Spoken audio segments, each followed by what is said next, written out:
खुशी, अगर तुम मेरी जिद होती तो मैं अभी तुम्हें अपने साथ ले जाता, लेकिन तुम मेरा प्यार हो जिसके साथ मैं कोई जबरदस्ती नहीं कर सकता। तो क्या ऐसे ही चले जाएंगे आप?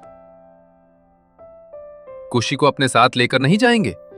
सुना था आप कभी हार नहीं मानते, फिर आज पीठ दिखाकर क्यों जा रहे हैं? मैं उसके ऊपर कोई प्रेशर नहीं डालना चाहता। मैं बस यही चाहता हूं कि वो जहां भी रहे खुश रहे। मैं खुशी को बचपन से जानता हूं। उसने आपसे जो भी कहा वो उसके अंदर की भड़ास थी। आपको खुशी को यह एहसास कराना होगा कि आप उसे सच में प्यार करते हैं।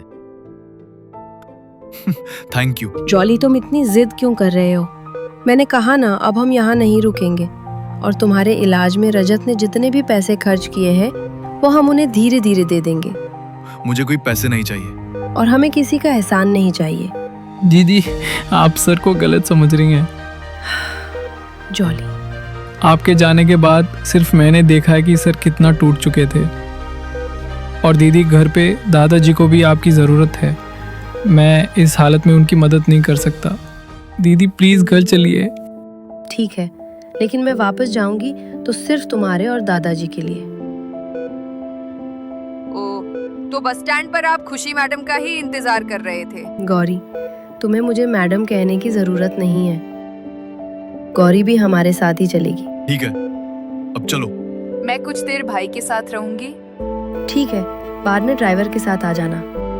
इस बार चाहे जो हो जाए खुशी, लेकिन मैं तुम्हारा दिल जीत के ही रहूंगा। रजत सिंघानिया, मैं तुम्हारे साथ चलने को तैयार तो हो गई हूँ, लेकिन मेरे दिल में तुम्हारे लिए कोई जगह नहीं है। आज तक मेरी वजह से तुम्हें जितने दुख मिले हैं उससे ज्यादा खुशियां दूंगा।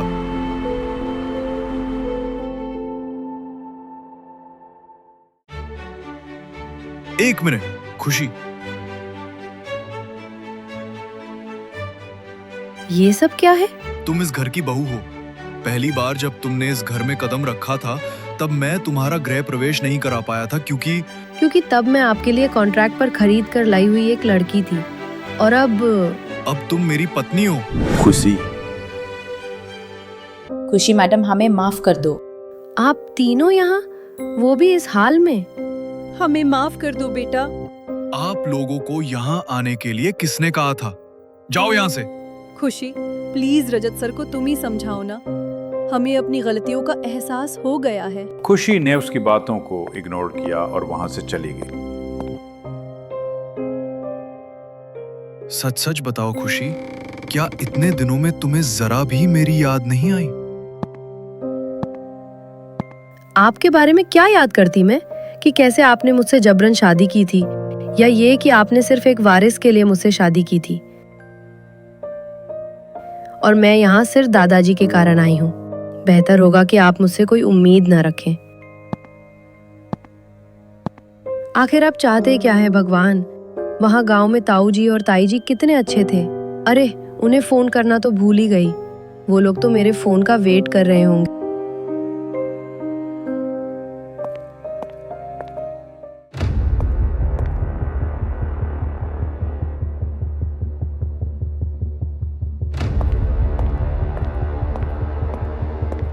देखकर नहीं चल सकती क्या?